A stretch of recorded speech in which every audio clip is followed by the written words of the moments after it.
sans plus tarder, j'ai le plaisir d'accueillir Anaïs Lulle.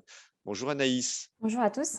Voilà, vous êtes ingénieure maîtrise de l'énergie, référente copropriété au sein du CAUE 94. Également Komi Ali. Bonjour Komi. Bonjour, bonjour à tous. Vous êtes conseiller FAIR et sociologue CAUE au sein du CAUE 94. Et puis enfin, Richard Wissler. Bonjour Richard. Bonjour, bonjour à tous. Vous êtes responsable de l'agence et architecte au sein du CAUE 94. Est-ce que j'ai bien présenté chacun vos fonctions? Est-ce que vous avez précisé ce qu'est le CAUE 94? Ah ben, eh ben voilà, ben on va tout de suite commencer sur ce sujet. D'ailleurs, on avait une petite diapo, je crois, c'était vous, Anaïs, qui allait présenter le CAUE. Bonjour à tous. Alors du coup, je vais commencer par présenter notre structure et ensuite vous parler de l'accompagnement que l'on propose aux copropriétés.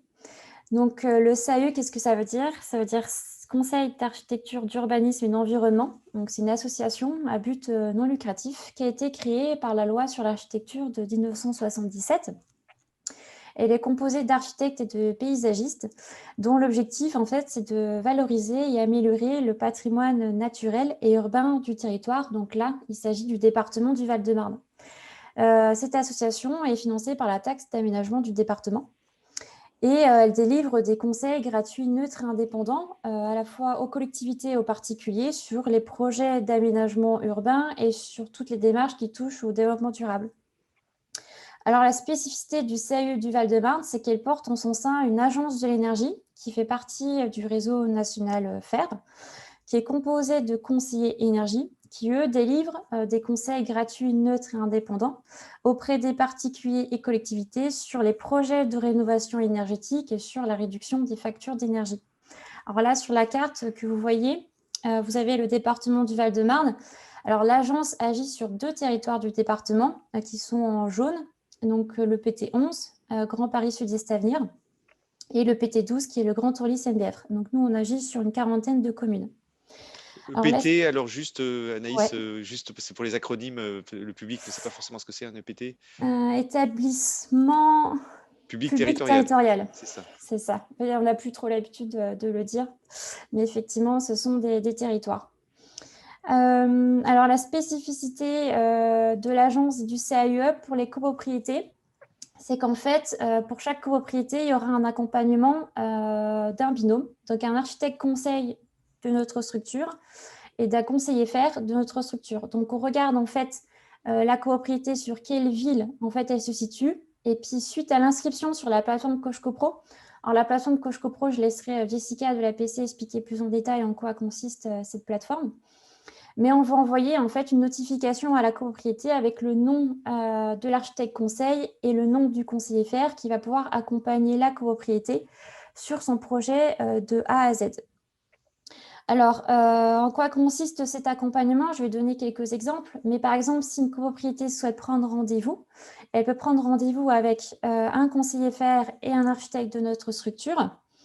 Et puis sur des questions, par exemple, souvent qui sont récurrentes sur les projets d'isolation par l'extérieur, le conseiller FAIR va effectivement expliquer à la copropriété ou accompagner sur son bouquet de travaux et sur les aides financières qu'il peut mobiliser. Et l'architecte va veiller en fait à la qualité architecturale de son bâtiment.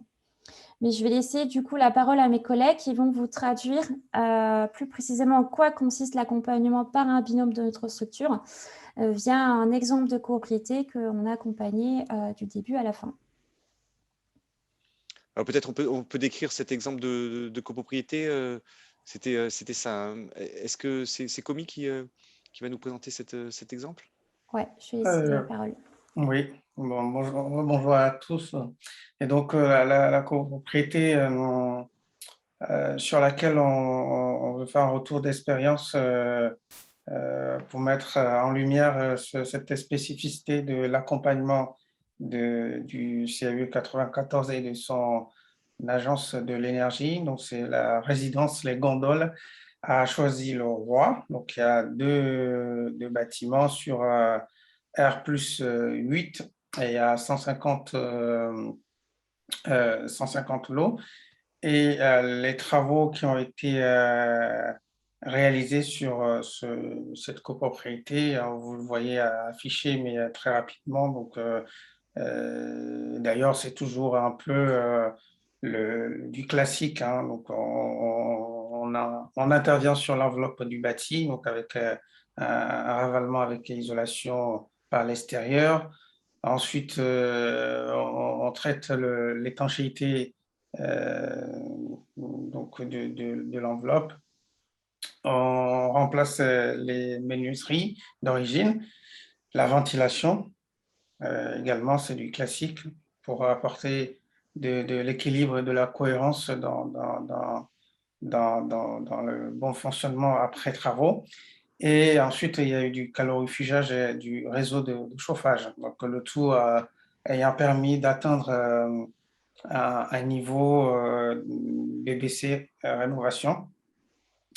Donc, ça, c'est un tour rapide de la copropriété et des travaux qui ont été réalisés maintenant. Quel a été notre accompagnement sur cette copropriété? Ce qu'on veut mettre aujourd'hui en lumière, c'est l'accompagnement. On va même dire que c'est une autre facette de l'accompagnement des copropriétés, c'est l'accompagnement en phase travaux. Et ça, on l'a découvert sur cette copropriété. C'est vrai que tout est mis maintenant pour amener les copros à voter des travaux. Donc, tout le travail d'accompagnement qui est fait avec tous les outils méthodologiques, tous les arguments en termes techniques, juridiques, financiers, humains aussi, surtout. Mais avec cette copropriété, on a découvert que le travail n'est pas terminé en fait, hein. Une fois que les travaux sont enfin votés, que ça y est, tous les acteurs sont contents, que ce soit les institutionnels, les collectivités, les entreprises, les bureaux d'études, la maîtrise d'œuvre, tout. Et ben, il reste encore du boulot. Ça veut dire quoi, commis les travaux ne sont pas terminés est-ce qu'ils sont terminés il y a des choses à faire en termes de communication avec la copropriété ou il y a encore des travaux à réaliser Oui.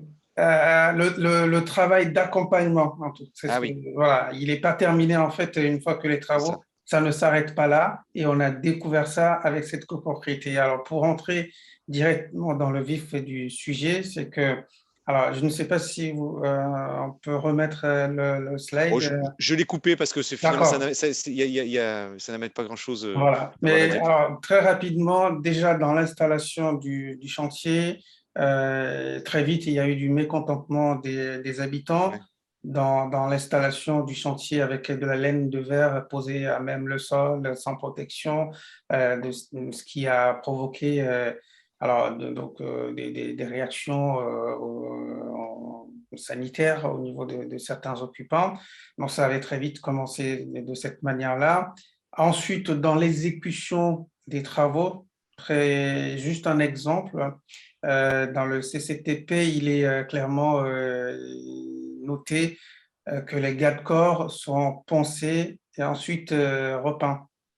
Mais les ouvriers, dans l'exécution, ont attaqué directement la peinture de garde-corps. Euh, il y a eu également des problèmes d'insatisfaction au niveau de certaines finitions. Au niveau aussi, alors Richard, je laisserai Richard en parler plus précisément, au niveau de la planéité des façades, après la pose de l'isolant et de l'enduit. Voilà, donc à un moment donné, toutes ces insatisfactions ont amené le conseil syndical à, en fait, non. Donc, du coup, ces insatisfactions ont été exprimées, mais le maître d'œuvre et l'entreprise n'ont pas voulu entendre ce qui est exprimé par les copropriétaires et qui est rapporté par le conseil syndical. Donc, à un moment donné, le dialogue est coupé entre les deux parties, au point où le conseil syndical a voulu chercher une expertise extérieure pour confirmer leurs remarques. Oui. Voilà. Alors, si on regarde, Richard, peut-être pour faire un tour d'horizon, Oui. vous êtes finalement, vous avez trois casquettes à tous les trois là. Vous êtes partis billes en tête sur le projet, mais c'est bien. Vous avez trois casquettes. Il y a Anaïs vous avez plutôt une casquette d'ingénieur. Commis, vous êtes sociologue, et puis Richard, vous êtes architecte. Finalement, c'est un peu atypique effectivement sur les ALEC d'avoir ces compétences qui soient ces trois compétences et qui permettent de développer un accompagnement complet auprès des copropriétés. Et puis après, je vais revenir sur ce cas concret de copropriété. D'accord, oui, c'est intéressant de revenir un petit peu à la genèse de la création de l'agence, hein. Pourquoi une agence est portée par un CAUE? Dans les CAUE, on travaille beaucoup sur le respect de la qualité architecturale, avec des fois des visions un peu dogmatiques, et on essaie de rester des fois sur un statu quo de manière à préserver absolument les qualités typologiques des bâtiments, ce qui est une très bonne chose et ce qu'on défend absolument. Mais effectivement, il y a d'autres corps de métier qui travaillent sur d'autres priorités. Et c'est vrai que dans le réseau FAIR, on travaille sur la qualité environnementale des bâtiments, avec des visions qui peuvent aussi être dogmatiques et qui sont peut-être un peu divergentes sur la nécessité absolue de limiter les consommations énergétiques, de les réduire au maximum et donc de travailler sur le clos et le couvert du bâtiment, sur l'enveloppe du bâtiment. Et alors en effet, c'est aussi la raison pour laquelle on a créé cette agence, pour trouver des points de convergence entre ces différentes activités, qualité environnementale et qualité architecturale. Et finalement, c'est la raison pour laquelle dans la pratique qu'on a sur l'accompagnement des copropriétés, on les accompagne avec ce binôme architecte-ingénieur. Pourquoi? Parce qu'effectivement, sur chaque cas, on a peut-être un œil à porter pour savoir s'il y a des choses à faire et d'autres à ne pas faire. C'est un sujet sans fin, hein, parce que vous savez, il n'y a pas de canon, il n'y a pas de critères. Les critères de la qualité architecturale n'existent pas, il reste à redéfinir. Et on essaye toujours d'optimiser au maximum et d'objectiver au maximum les critères de jugement sur la qualité architecturale pour savoir si finalement un bâtiment pourra supporter une intervention sur l'enveloppe du bâtiment ou pas. Par exemple, on imagine bien qu'une isolation thermique par extérieur sur un bâtiment de qualité patrimoniale, de type bâtiment de la fin du 19e au début 20e, des maisons de villégiature, des hôtels particuliers, on n'imagine pas faire des isolations thermiques par l'extérieur, et c'est un petit peu accepté par tout le monde. Sur le bâti des années 70, comme le cas de cette copropriété à Choisy-le-Roi, on a des visions tous un peu différentes. Peut-être que la qualité architecturale n'est pas acceptée de la même manière sur un bâti plus récent que sur un bâti plus ancien. Et qu'effectivement, à chaque fois que nous, on intervient sur un bâtiment, donc Anaïs nous explique, la copropriété reçoit un mail qui lui donne les contacts du binôme. Et ben nous, notre travail, c'est aussi déjà de regarder dans un premier temps simplement sur Google un petit peu l'aspect de cette copropriété, de voir des photos pour savoir si à l'évidence, il y aura un sujet à discuter sur l'isolation thermique par extérieur ou pas. Il n'y a pas que l'isolation thermique, il y a aussi le traitement des couvertures quand il y a des toiles, le traitement des menuiseries extérieures quand il y en a et qu'elles sont d'une certaine qualité. Et que s'il y a un doute, effectivement, on va sur place pour savoir exactement quel va être notre positionnement sur des solutions stratégiques de réduction des consommations énergétiques. Sur le cas des gondoles, vous voyez, on a parlé de ça sous les yeux, mais vous avez peut-être vu tout à l'heure, c'est un bâtiment qui n'a pas de qualité architecturale particulière, mais qui est très bien organisé sur un plan masse avec une implantation le long de la Seine qui est remarquable, et des bâtiments qui sont très bien organisés l'un par rapport à l'autre en deux volumes de bâtiments, et avec des effets de GIA et des effets de rythme verticaux et horizontaux qui sont assez riches. Donc, en effet, nous, on a dit sur ce bâtiment-là, OK pour l'isolation thermique par extérieur, mais il faut que je sois soigné, évidemment. Et sur la pratique du chantier, comme le disait Commis à l'instant, il y a eu du mécontentement. Mais c'est souvent le cas dans les chantiers de réhabilitation, parce qu'on constate qu'il y a peut-être une baisse de savoir-faire de certaines entreprises ou de technicité. Il y a aussi l'urgence de mener un chantier rapidement. Il y avait aussi le contexte du Covid-19 qui ne facilitait pas la bonne exécution du chantier. Et puis, il y avait aussi, de notre point de vue, l'idée que dans une équipe de maîtrise d'œuvre, c'est bien qu'il y ait un architecte et que cet architecte ait un rôle opérationnel. Ce qui n'était pas le cas de ce bureau d'études qui faisait une bonne mission de maîtrise d'œuvre, et que sur la qualité proprement de la vision architecturale du bâtiment, il y avait peut-être des choses à repréciser. Alors, je reprécise la question de la planité des façades, hein, comme on dit, la planitude. Hein. En effet, ce qui arrive souvent quand on fait des isolations thermiques par extérieur, on a des panneaux, ils n'ont pas tous été posés avec, avec une parfaite planitude. Et effectivement, en lumière rasante, à certaines heures de la journée, le bâtiment a l'air plus dégradé en fin de chantier qu'en début de chantier. Ce qui pose un problème évident, ce qui pose un problème de responsabilité et aussi de respect d'un cahier des charges. Donc là, ça demande une maîtrise d'œuvre forte. Et quand il y a ce mécontentement qui est lié à une maîtrise d'œuvre qui laisse peut-être à désirer sur certains points de vue, en effet, la maîtrise d'ouvrage, le syndic de copropriété et le conseil syndical principalement, s'était tourné vers nous pour assurer une espèce de médiation. Alors, on appelait cet accompagnement une médiation parce que autant on fait de l'accompagnement quand on est aux côtés d'un maître d'ouvrage face à une maîtrise d'œuvre pour travailler sur un projet en amont d'un chantier. Quand on est sur un chantier, on est plutôt en phase médiation.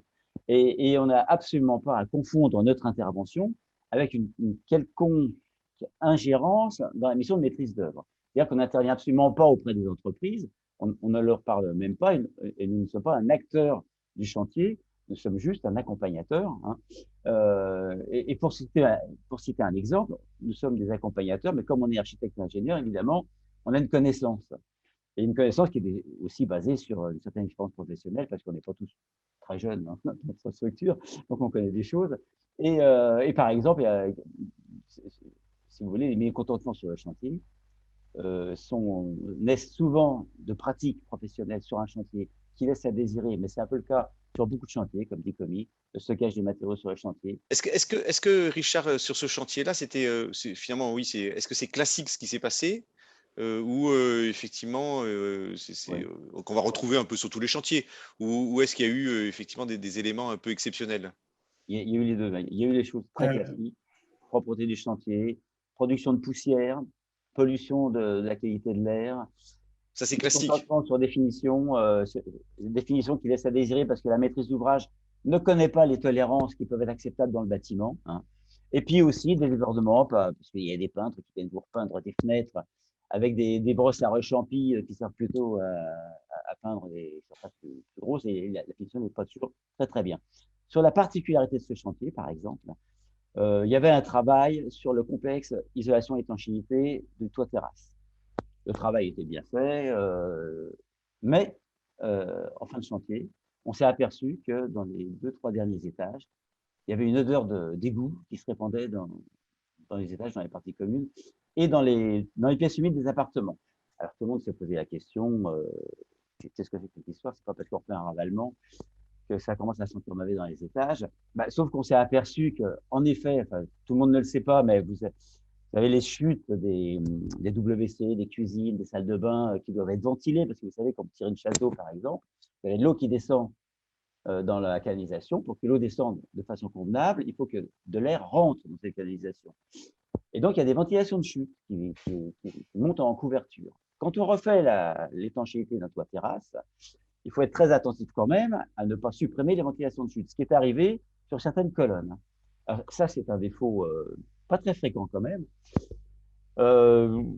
Mais quand vous avez travaillé là, sur ces copropriétés, donc vous êtes en binôme, hein, oui, on est un binôme. c'est le binôme, donc c'est Anaïs, vous faites partie de ce binôme avec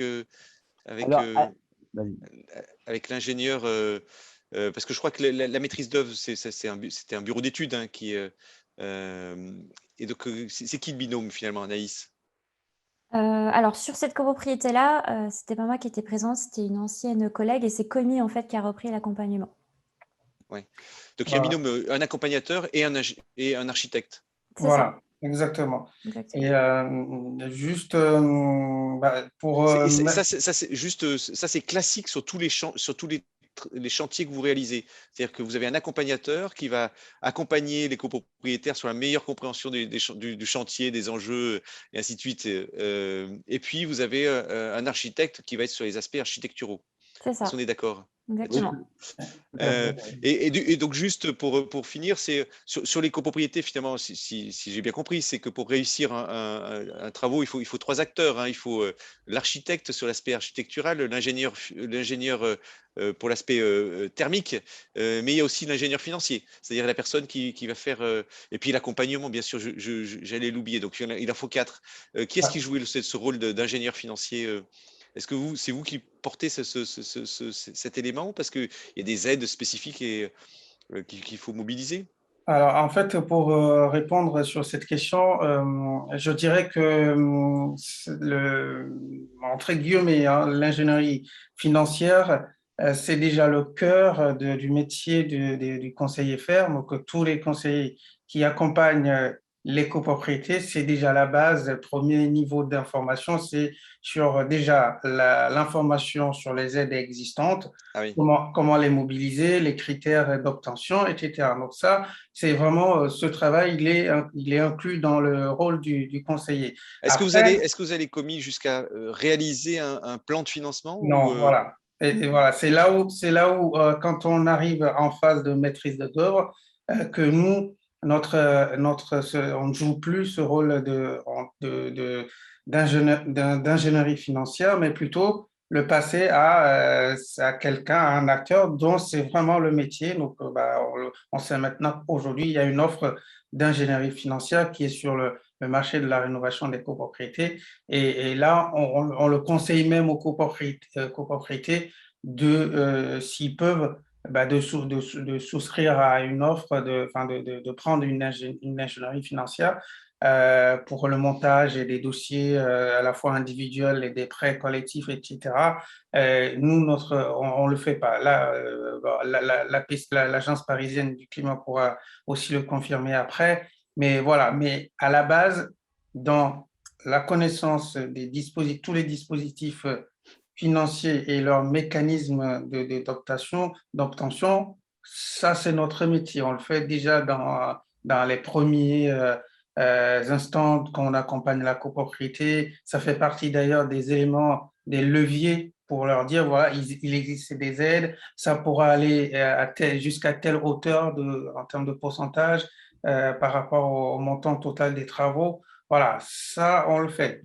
Alors, juste peut-être avant de finir, alors, ce qu'on veut mettre en évidence ici, puisque vous parlez de compétences, donc architecte, à l'accompagnateur, mais nous, on a découvert aussi que désormais, et je pense qu'il faut le dire, il y a peut-être aussi l'ingénierie sociale, parce que c'est ce qu'on a, c'est ni plus ni moins que ce qu'on a Ouais. réalisé sur cette copropriété en faisant la médiation. On a reçu plusieurs fois le conseil syndical pour leur dire techniquement s'ils ont raison, comment on peut voir les choses.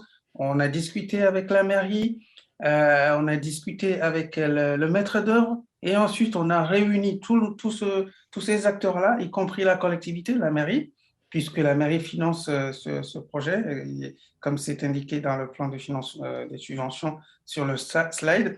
Et donc, nous, on s'est retrouvés à jouer ce rôle-là, d'entendre chacun et d'arriver sur un terrain d'entente en disant à l'un et à l'autre, sur tel point, vous pouvez lâcher du lest. Et sur d'autres, celui-ci, effectivement, ça, c'est pas possible, c'est inadmissible que l'autre aussi accepte. On est parvenu et on s'est découvert nous-mêmes à notre grande surprise d'avoir réussi parce qu'à un moment, le chantier était à l'arrêt quand même, hein, parce que Ouais. les deux parties ne pouvaient plus se parler. Et donc, quelques enseignements très rapidement qu'on a tirés et qu'on aimerait aussi partager avec tout le monde, vous. Richard a commencé à le dire. D'abord, sur un chantier, il faut que les conseils syndicaux sachent que leur interlocuteur, ce n'est pas l'entreprise. Ça aussi, ça a beaucoup nuit en fait au contexte et à l'ambiance générale qu'il y a eu, parce que l'interlocuteur donc de la maîtrise d'ouvrage, ben, c'est le maître d'œuvre et pas l'entreprise. Donc il y a eu des discussions, des échanges un peu parfois houleux entre le conseil syndical et les ouvriers sur le chantier. Et ça c'est pas possible. Ouais.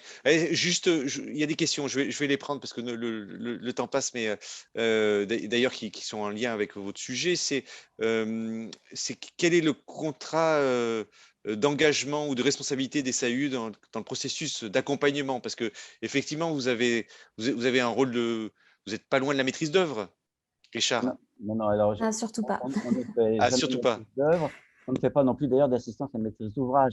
C'est pour ça qu'il existe ce terme accompagnement qui est un petit peu bancal, vous voyez. Mais on connaît bien les limites de la maîtrise d'œuvre et nous, de toute façon, par statut, nous n'avons pas le droit de faire de la maîtrise d'œuvre. Donc, nous n'engageons jamais une responsabilité sur ce sujet-là. Donc, on n'intervient jamais auprès des entreprises. Et c'est vrai que les interventions qu'on a pu faire, on a fait quelques visites sur place, évidemment pour comprendre la situation. Les interventions qu'on a faites se sont faites à la mairie, sous l'égide de la mairie qui avait mobilisé énormément de financement. Et il était question que cet argent public qui était investi dans cette copropriété soit bien placé, quoi, et pas pour les travaux, que cette copropriété ne soit pas un contre-exemple. Ce qui veut dire qu'effectivement, nous, notre interlocuteur, quand il y a nécessité d'intervenir sur la médiation, ça peut être l'architecte quand il y en a un, et nous, on préfère ça. On préfère qu'il y ait un architecte parce qu'on a un échange entre pairs avec un langage commun et une culture partagée qui permet de mieux faire passer les messages. Quand il n'y a pas d'architecte, eh bien, notre interlocuteur, c'est la maîtrise d'œuvre, et c'est à eux de faire leur travail de maîtrise d'œuvre. Et nous ne faisons en aucun cas. Le CAE assure ses architectes pour des missions de conseil. Oui. Mais en termes de, est-ce qu'il peut y avoir des éléments de responsabilité ou pas, finalement, au terme de CAU? Non, il n'y a pas. Si, il y a la responsabilité au titre du conseil. Effectivement, nous sommes assurés pour ça, mais ça n'a rien à voir avec les missions de maîtrise d'œuvre et surtout, on est très, très attentif à ne pas mordre sur ce genre de responsabilité. Après, juste pour ajouter, il faut savoir que nous, notre accompagnement, c'est le même que toutes les structures d'accompagnement, les espaces verts, les ALEC portés par les ALEC et autres structures. Donc, on fait le même métier que l'Agence parisienne du climat et d'autres ALEC, à la différence que nous, on a cette spécificité que en plus du conseiller faire, il y a un architecte conseil. Et donc, c'est vrai que ça apporte une plus-value par rapport comment dire, le fait d'avoir une approche plus globale de l'accompagnement, parce qu'un conseiller faire classique, entre guillemets, n'a pas cette vision architecturale.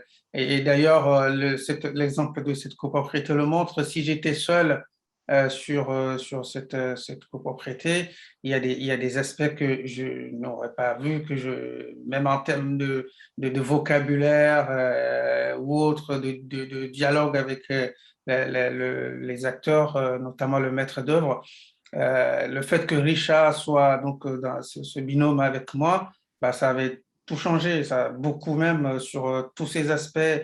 C'est lui qui, par exemple, a découvert que ce problème lié aux chasses d'eau, c'est pas parce que des chutes, des ventilations en toiture ont été supprimées pendant l'étanchéité. Moi, en tant que conseiller faire, moi, j'aurais jamais découvert ça. Je ne connais pas tous ces aspects-là. Nous, on est plus vraiment sur la thermique et puis bon, les économies d'énergie. Et donc, c'est là où aussi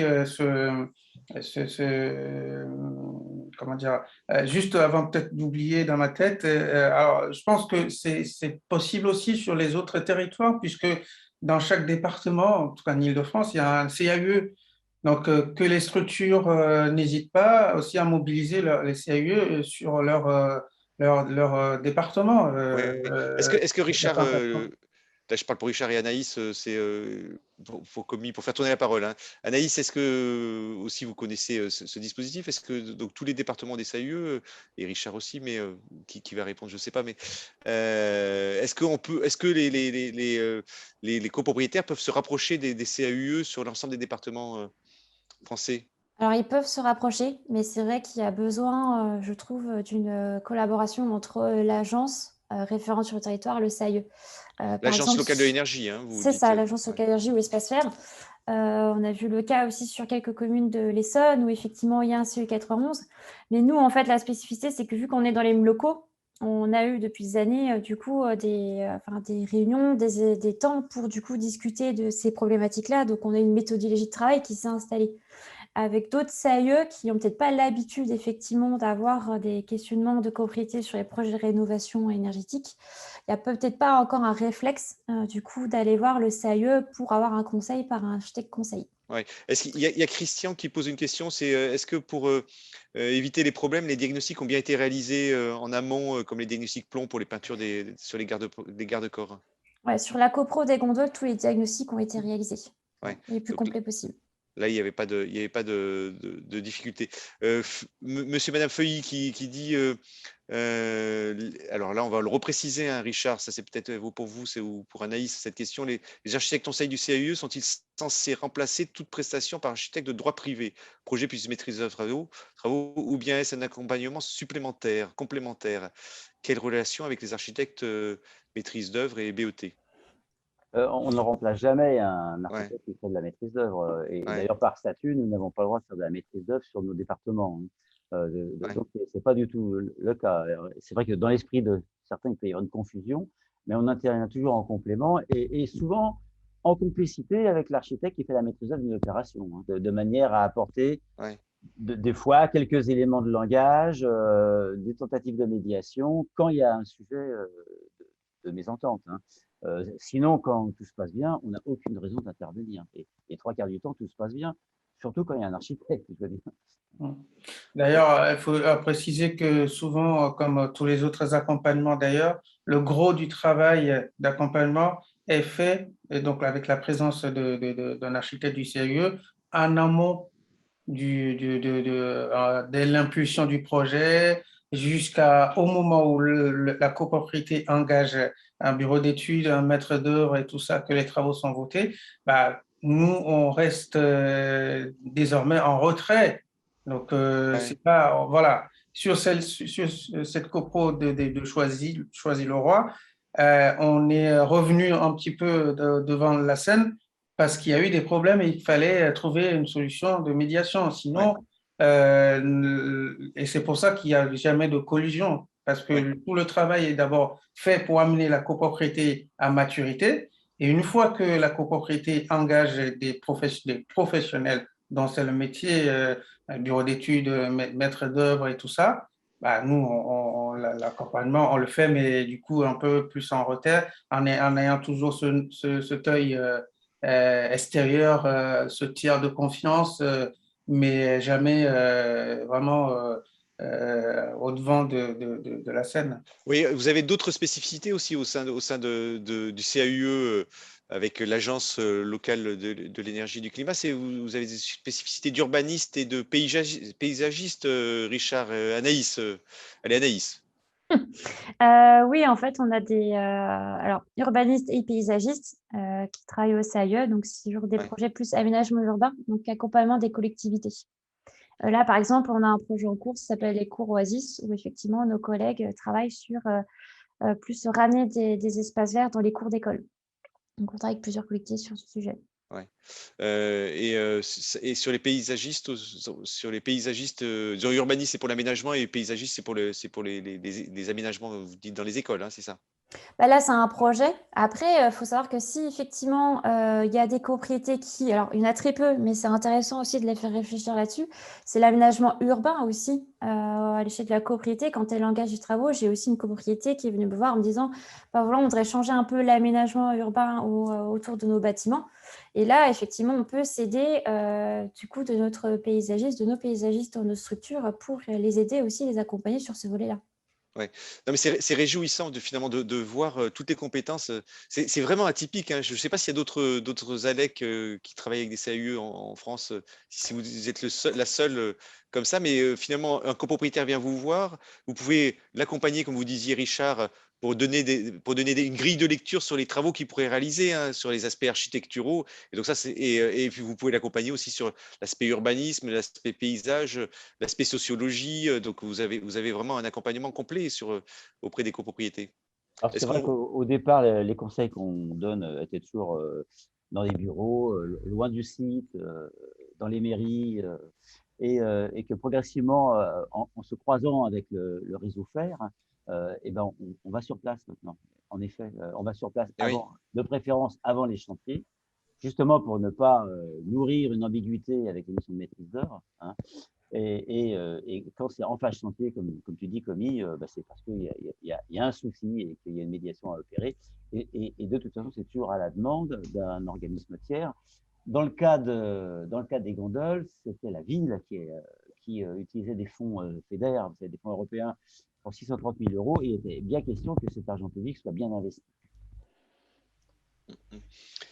mais ça sera le mot de la fin puisque, le temps passe, vous êtes là aussi pour les garants pour faire en sorte que ça se passe bien, que les investissements soient correctement opérés.